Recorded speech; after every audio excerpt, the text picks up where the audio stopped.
तर अंगणवाडी भरतीची जाहिरात निघाली आहे.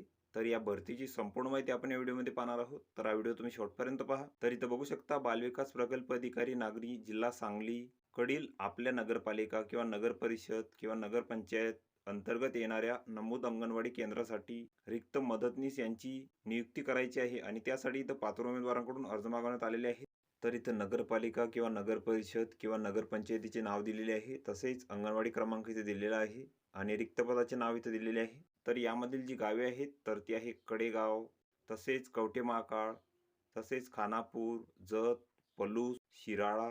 तर अशा एकूण इथं 24 जागा आहेत आणि या पदासाठी जे तुम्हाला वेतन आहे तर ते 7,500, तसेच प्रोत्साहन भत्ता 800 ते 1000 तुम्हाला इथे मिळणार आहे नियमानुसार. तसेच या पदांसाठी जी शैक्षणिक पात्रता आहे तर तुम्हाला इथं 12वी उत्तीर्ण लागणार आहे. तसेच तुम्हाला वास्तव्याची अट राहणार आहे. तर अर्जदार त्याच नगरपालिका किंवा नगरपंचायत, नगर परिषद किंवा नगरपंचायत कार्यक्षेत्रातील रहिवासी असणे इथं आवश्यक आहे. तसेच या पदांसाठी जी वयोमर्यादा आहे तर ती 18 ते 35 वर्षापर्यंत आहे. तसेच विधवा उमेदवारांसाठी जी वयोमर्यादा आहे तर ती 40 वर्षापर्यंत आहे. तसेच तुम्हाला लहान कुटुंबाची प्रमाणपत्र इथे लागणार आहे. तसेच तुम्हाला भाषेचे ज्ञान लागेल. तर ज्या अंगणवाडी केंद्रामध्ये 50% पेक्षा जास्त मुले मराठी भाषेव्यतिरिक्त इतर भाषा बोलणारी असतील तर अशा अंगणवाडीमध्ये सदर भाषेचे ज्ञान असलेल्या उमेदवारांना इथे नियुक्ती दिली जाणार आहे. तसेच तुम्ही 10वी तसेच त्यावरील शैक्षणिक पात्रतेमध्ये किमान एक पात्रता मराठी भाषा विषयास उत्तीर्ण असणे आवश्यक आहे. तसेच उमेदवार विधवा किंवा अनाथ असल्यास त्याबाबतचे तुम्हाला इथे प्रमाणपत्र लागणार आहे.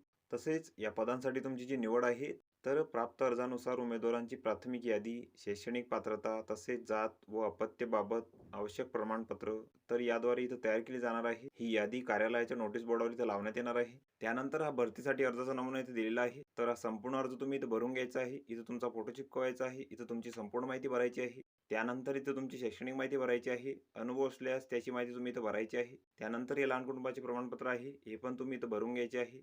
त्यानंतर अर्जासोबत तुम्हाला तुमच्या कागदपत्रांची इथं साक्षांकित प्रती जोडायची आहेत. तर यामध्ये लहान कुटुंबाचे प्रमाणपत्र तसेच आधार कार्ड, जन्म दाखला, तसेच 10वी 12वी पदवी, पदव्युत्तर पदवी असल्यास त्याचे प्रमाणपत्र, संगणक पात्रता प्रमाणपत्र, विधवा किंवा अनाथ असल्यास त्याचे प्रमाणपत्र, तसेच जात प्रमाणपत्र, अनुभव असल्यास त्याचे प्रमाणपत्र, तसेच स्थानिक रहिवासी असल्याबाबतचे प्रमाणपत्र. तर या सर्व कागदपत्रांच्या साक्षांकित प्रती तुम्हाला समक्ष अधिकाऱ्याकडून साक्षांकित करून इथं अर्जासोबत जोडायचे आहेत आणि तुम्हाला तुमचे जे अर्ज आहेत तर ते इथं सादर करायचे आहेत.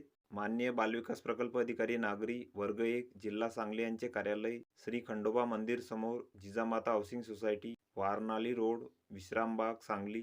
तर या ठिकाणी तुम्हाला तुमचे जे अर्ज आहेत तर ते 21/2/2025 पर्यंत सादर करायचे आहे. तर ही संपूर्ण माहिती तुम्ही इथं बघून घ्यायची आहे. या पीडीएफची लिंक तुम्हाला डिस्क्रिप्शनमध्ये मिळून जाईल. तुम्ही त्यातून ती डाउनलोड करू शकता आणि संपूर्ण माहिती इथं बघू शकता. तर व्हिडिओ कसा वाटला मित्रांनो, व्हिडिओ आवडल्यास लाईक करा, शेअर करा आणि आमच्या चॅनलला सबस्क्राईब करा. म्हणजे येणारे व्हिडिओ तुम्हाला सर्वात आधी पाहायला मिळतील. चला तर भेटूया पुढच्या व्हिडिओमध्ये.